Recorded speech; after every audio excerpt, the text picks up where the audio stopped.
Hello friends, welcome back to my channel. So ఈరోజు masala Maggi చేస్తున్నాం. So ముందుగా stove on చేసుకొని కడాయి పెట్టి కొంచెం ఆయిల్ వేసుకున్నాం. సో ఆయిల్ వేడైన తర్వాత ఆనియన్స్, పచ్చిమిర్చి అండ్ కొంచెం బఠానీస్ కూడా వేసుకున్నాం.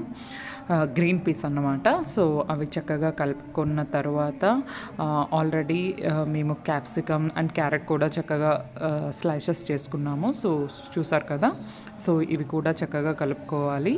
సో ఇవన్నీ చక్కగా కలిపితే మ్యాగీ అనేది ఇంకా కొంచెం టేస్ట్గా వస్తుంది. సో ఇక్కడ రుచికి తగ్గట్టు సాల్ట్ అండ్ నేను ఇక్కడ యాడ్ చేసుకుంది హాట్ వాటర్ అండి. సో నేను ఆల్రెడీ వాటర్ అనేది హాట్గా చేసుకున్నాను. ఇలా హాట్ చేసుకుంటే చక్కగా తొందరగా అయిపోతుంది. ఆ తర్వాత ఇక్కడ నేను 4 ప్యాకెట్స్ వేసుకున్నాను మసాలా మ్యాగీ. సో తర్వాత దాని ఇంగ్రీడియంట్స్ ఉంటాయి కదా, సో మసాలా ప్యాకెట్స్, సో అవన్నీ చక్కగా కలుపుకున్నాను. సో ఇది ఫైనల్ అవుట్పుట్. టేస్ట్ అయితే చాలా బాగుంది. Please try it. Thank you.